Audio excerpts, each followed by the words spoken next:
Hello and welcome back to Suspend Fanimation. I'm your host, Dennis Bithoulkas, and it's time for a new series, mini series. I don't know what it is actually, if it's a series or mini series. We'll find out together, but it's called DMZ and it's on HBO Max. Welcome, everybody. Let me take care of some business first and we'll get down to it. And actually, this is season one, episode one. The title is Good Luck. So let me take care of some business first, and we'll get down to it. If you like what you see here, like, share, and subscribe. If you're still on the fence about subscribing, take a look at the video that pops up at the very end here. YouTube takes the algorithms of all the stuff you've been watching and tries to match it as best as possible. So one of the videos, my vast video library, and pops it up here just for you. And if you like what you see there, hit that subscribe button down below there. Also, if you don't want to be notified by YouTube when I come on live, you can hit that bell down below, and YouTube won't notify you when I come on live. But if you do want to know when I'm going to be on live, go over to suspendedfanimation.com. Take a look at the schedule I have up there. I change it out every week. Also, I have all the links to my social media on there and all the links to my pages as well. All righty. So, spoiler alert, I am going to spoil the episode. If you haven't seen the episode, go and watch it. Come on back. This will be a video. You can comment down below in the comment section. Okay. Give you enough time to pull away. All right. So this is based on the Vertigo comic, which of course is owned by DC Comics. In 2005, it ran from 2005 to 2012. Brian Wood wrote it, and there's an interesting backstory to it as well. Something they don't come out and say in this first episode. There's only the first 4 episodes are actually up. I think the only 4 episodes. I think that's all we're getting out of this mini series. Is it's a second civil war in the United States where you have the United States versus the Free States of America, is what they're called, or FSA, which is what is termed in that first episode that we get here. Now, in the comic, the way Brian Wood had actually envisioned this at first was that there's a group of people that were dissatisfied with the U.S. Government doing adventurous. Um, of course, this came about during 9/11 and all this stuff. This is how his idea came about. Was they did not like the U.S. going and invading other countries, expanding that kind of stuff. What do you call it? Adventurous opportunism or something. I can't remember exactly what the word that he used. And so these people made the Free States of America. And since the National Guard was off in, someplace else, elsewhere, uh, this group decided to try and take over the United States, is what's going on. That's in the comic. I believe that's what they're going to be doing too in this, but I think they're going to skew it a little bit more to current politics and what's been going on. So there, it does hit a bit close to home. There are some push button issues, and I don't think they're going to go over it because they really glossed over it in the first episode as to what was actually going on. We just know there are 2 nations now, is what they call it. It is 5 or 6 years after the war, and New York City is a demilitarized zone. Manhattan Island is a demilitarized zone.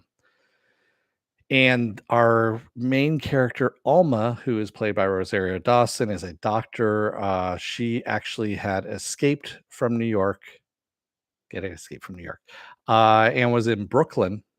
And that's where she was working, in Brooklyn in the United States.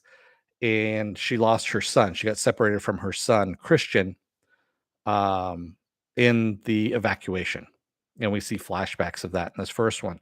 So this first episode is her going back into the DMZ, which under penalty of death is what's going to happen if you get caught.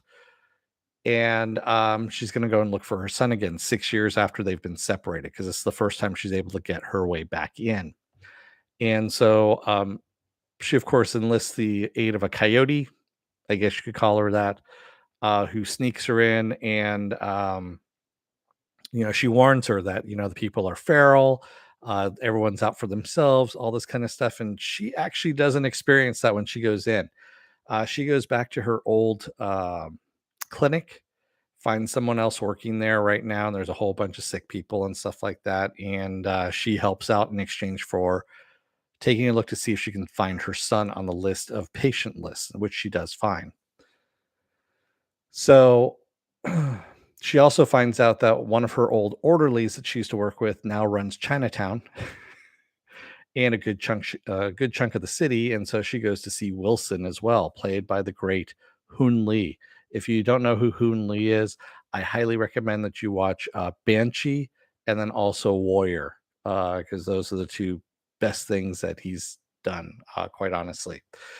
Um, and both by Jonathan Troper, so that's kind of interesting as well.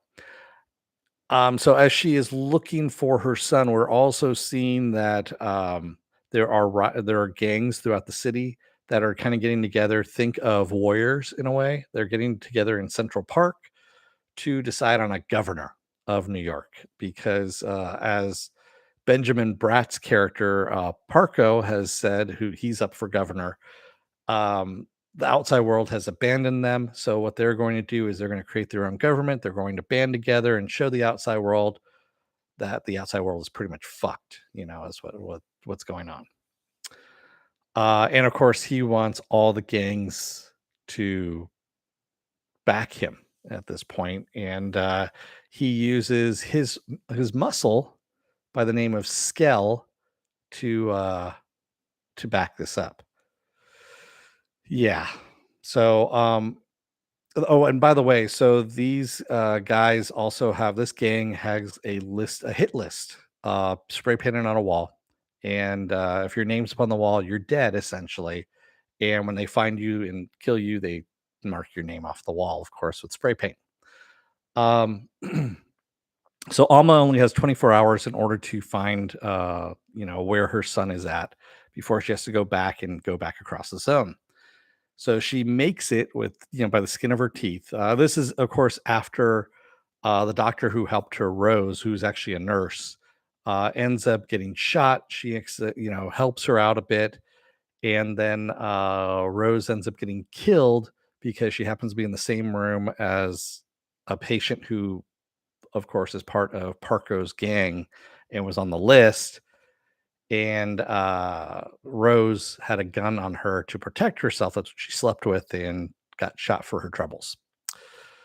So Alma makes it back in time. And as she is crossing back over into the United States, one of the guys who's with her, she recognizes the name as one of the names on the wall.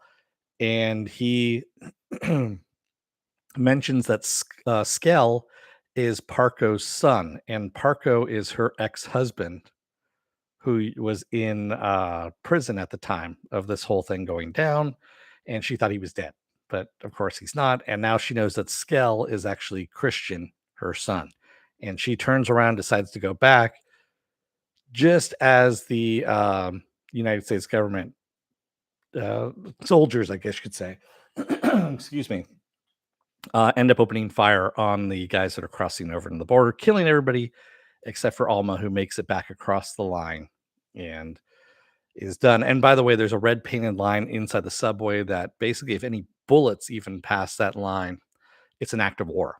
And so, of course, the soldiers can't do anything about it. They can't cross that line, and the bullets can't cross that line either. So now she is in New York and she's going to go and find her son. And that's where we leave off on that first episode. And one of the things that I kind of caught as well that I was thinking about it. So Wilson, the guy who runs Chinatown, who is, her friend, her old friend, the orderly, knew the name of the coyote that helped her cross over, which the coyote told her, tell anybody my name. Don't tell anybody. Here's your cover story if anyone asks you. And I'm fairly sure Wilson sold out the coyote that, in that crossing, and knew it was all going to happen and just did it for money. And I'm fairly sure we're going to find that out later on as well. And he may have even done it to keep Alma back in New York because, as he said, Alma is the only person who knew him from the before time. and so he can actually talk to her easily without having to put up a front to be the boss and all that kind of stuff. And yeah, so kind of interesting. So we're seeing this city in decay. Oh, and by the way, there's also a kid, Odie, who is kind of running around there. He's about like 8 years old or so, and um, his whole deal is that his grandfather has actually died in the house. He's living with his dead grandfather, but the dead grandfather is kind of talking to him and telling him he needs to go. He needs to find somebody to live with, and he actually tells him to go to Rose, the nurse, and try and live with her. And of course, Rose is now dead, so he's screwed as well. Yes, it is kind of a little bleak story, but not completely bleak.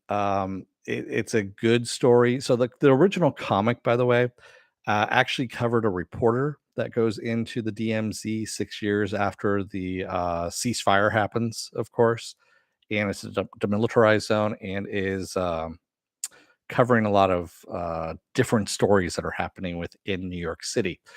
And it's an interesting book. I mean, it went from 2005 to 2012, so obviously it had an impact and it won awards and things like that. Um, so yeah, it's you can actually shift focus from different people and still have this series carry over. You don't need to just focus on Alma. You don't need to focus on Parko or anything like that.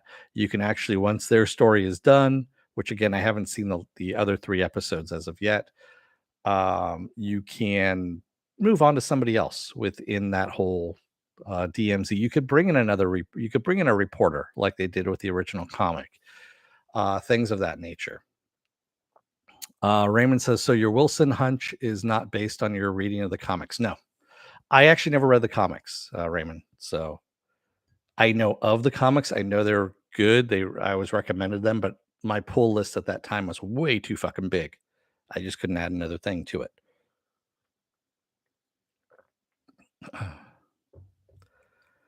So yeah. So this is all just hunch, is what that is. Hunch. I'm an excellent doctor. I can probably fix that hump for you. What hump? Young Frankenstein, for those of you out there. So yeah, CBM says, how does Rosario Dawson end up a doctor in so much comic book stuff? Because is it worth watching, Raymond? Each episode's an hour. There's only 4 episodes, and from what it says mini series on IMDb. So I don't know if that means that's it after the 4 episodes. I haven't watched anything more than that, other than the first episode, and it was decent. I mean, it kept my attention. It really did. So it wasn't boring. I love Hoon Lee, by the way. Hoon Lee's like a great actor. And unfortunately, I think he's starting to get kind of typecast now at this point as a person who is the Switzerland between warring factions, and that I'm not liking. I want him to branch out a bit more as an actor. And Benjamin Bratt, of course, is a great actor as well. There's actually a lot of really good actors in this. Rose, even, I can't remember her name. I've seen the actress before. She has played small roles in other things, but so much so that I actually have seen her. I remember her from other things. Um, so yeah, there's a lot of good actors in this. It's not, and also Ava DuVernay is the director of this episode. I believe she directed all 4 episodes, if I'm not mistaken. So let's take a look. I'm on IMDb right now. No, she did not. She only directed the first episode. Okay.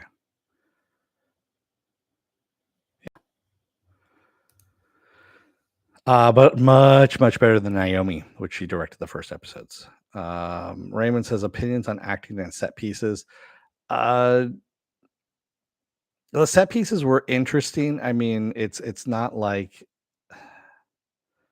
I mean, you have an overgrown New York City. The one thing that I thought was kind of, stupid was when she first walks in, you see the Empire State Building. The top half of the building is resting on the antenna on the ground, and I was looking at that going, with physics, that's impossible. It just would have been, it would have crumbled, especially from that height that it fell to. But that's just me being nitpicky on that one. But everything's overgrown. People are out in the street, kind of doing a barter system. They have markets going on, that kind of thing, and there are wild animals roaming around. So, like, Odie has a cheetah that lives near him. That is, of course, escaped from the zoo. Some dude that Alma runs into before the marketplace. Oh, excuse me. Has a giant wolf that is almost domesticated, really. Um, so yeah, things of that nature, and the acting was decent. It was. I've seen Benjamin Bratt play this character before as well, but I can see why they brought him into it, and it's good. I've seen Rosario Dawson play this character before though as well, so it's not like they didn't choose these actors for a reason. They have all played these characters before at some point in time in their careers. And now that I'm thinking about it, do they use alcohol as currency? No, they don't use alcohol as currency. They use food, medication, all that kind of stuff. Uh, so, and pretty much they didn't really barter. I mean, Odie the kid at one point he walks up to a vendor who is making food, and he asks if he can have a taco, and the person says, "Yeah, take it." And it didn't look like there was any kind of monetary system going on, so it looked like it was more open. They didn't really get into all of that though, Raymond. It was more about Alma trying to find her kid and all the shit happening around them. It moved quickly. It really did. There wasn't a slow pace to it. Even the flashbacks when she flashes back to the before time with her kid, and yeah. So CBM says, I get the imagery of that. People like playing with iconic buildings for apocalyptic or dystopian fiction. It creates an innate yeah, I understand CBM. That's why I used it as a thumbnail. It was an interesting visual, and I was like, okay, I'm gonna run with that. But yes, the logistic part of my brain says no, that's not possible. And like I said, that's a nitpicky thing, and I can divorce myself from it and go, all right, I said it, it was, nitpicky, and I'm done with it. Yeah. Yeah, it's on HBO Max, man. I mean, if you have run out of stuff to watch, um, it's worth a go. And again, it's based on a comic book. It's based on a long running good comic book. It's just a different aspect of it, and they don't really touch on the politics, which is what I also like as well. Because again, this is the same time that Why the Last Man was just ending when this came out, and so it's the same kind of political hot potato, if you will, of this comic. So Why the Last Man, the handling of that on FX was really good. They did a great job of it. It could have been really heavy-handed, and they did a good job of it. It's just that they got foobarred on all the contracts is what it was. Um, Same thing with this. They really could have gone heavy-handed with the politics, especially with DuVernay being the director of this and also the producer of this series, and they didn't, which is great. I mean, they left it pretty much benign. You don't know really what happened, why the Civil War, they didn't even call it a civil war. They just call it a war, is what they say. And they say now there are two countries. That's all they say. And they just mention the United States and FSA. That's it. They don't even say Free States of America. They call FSA. So, yeah, it's just if you know the comic, then you know what it alludes to. I mean, they spell it out in the comic, fairly easily. So Brian Wood, at the time of he was living in New York during 9/11, so he saw all of that going down, and of course, what happened afterwards, the whole invasion of the Middle East, all that kind of stuff. And then he moved to San Francisco and lived in San Francisco for a couple of years and saw all the protests and stuff like that going on, which led to him doing the DMZ, which came from a different mindset of of the way he did it. And I'm sure he did not envision what's going on now when he was writing that then. So yeah, it was a different, yeah. Raymond says, is there any good stories set in the future that are not dystopian? Um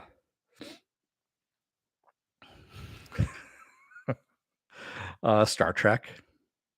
I mean, you got Star Trek that's not dystopian. The Expanse to some degree is, I mean, the Expanse is a little dystopian, but I mean, um I wouldn't say the Matrix is not. I'm looking up at my movies at the moment and trying to see if there's anything. The Running Man is definitely dystopian. Um, I'd have to get back to you on that one. But yeah, I would say Star Trek, the first 4 Star Trek movies. Then it gets silly after that. So yeah, those are probably the only ones that are decent enough. I mean, the Alien movies too really aren't dystopian. They're just they're more realistic in that, everyone works for a fucking corporation. You just happen to be fighting a bunch of fucking xenomorphs, and yeah, that's the part that's just really fucked up. There's also what was that Bruce Willis movie? The Fifth Element. I mean, you got the Fifth Element, which isn't dystopian. You know, there's movies out there that are sci-fi that aren't dystopian. It's just I'd have to sit there and think about it for a minute, and you know, you put me on the spot, and I don't know what's going on. So I'm trying to think of how I want to do the last 3 episodes of this, if I'm going to just do them once a week or if I'm going to do them over the next couple of days. Which is a good question. So I think I'm going to do them once a week, even though they're all out there right now. But I have a feeling this is going to be a slow burn that people aren't going to find this as of yet. As a matter of fact, like right now at 6 p.m., well, it started at 6 p.m. when I started this. The cast and part of the crew are they were doing a live stream uh, and a live watch of the show of the first episode. Um, Obviously, I'm not watching it, but with them. And yeah, I don't like doing the live watches. I don't know why. It just isn't one of those things that really interests me. Because if I'm watching it for the first time, I don't want people talking. That's what it is. I want to actually focus on what the fuck I'm watching rather than, yeah, having people talking while it's going on. Anyway, what else do I have going on for the rest of this week? Well, funny you should ask. Tomorrow is going to be the mid-season finale of Resident Alien Season 2, Episode 8. So that's going to be happening tomorrow. Saturday, I'm going to be off. Sunday will be another episode of Is It Worth My Time? No, is it not? No, excuse me. The Sunday edition of Saturday Morning Blast Off is what's going to be on Sunday. Brain fart completely. Monday, I'll be off. Tuesday will be another episode of Is It Worth My Time? There we go. I'm actually going to do The Boys Diabolical this time around, finally, unless something else pops up that I don't remember. And, but it's going to be The Boys Diabolical. What is it? Wednesday, I'm going to do DMZ episode 2 is what I'm going to do on Wednesday. Or I might do it on Thursday. You know what? Actually, skip that. I'll do it on Thursday. There we go. I'll do it on Thursdays. So Wednesday I'll be off. Thursday will be the DMZ. Friday I'll be off. Saturday I'll be off. All that stuff. But anyway, we went into next week already. So take a look at the schedule over at suspendedfanimation.com. I've got everything up there. I change it out every week. Also have all the links to my social media there and all the links to my pages as well. And see, I'm all doing this all ass backwards now. If you're still on the fence about subscribing, take a look at the video that pops up at the very end here. YouTube takes the algorithms of all the stuff you've been watching and tries to match it as best as possible to one of the videos my vast video library pops up here just for you. And if you like what you see there, hit that subscribe button down below there and that like button and share button as well if you can. So with that, CBM says, anything that takes place in more than one place probably has some dystopian stuff, mainly because even now we've got some dystopian places, of course. Yeah.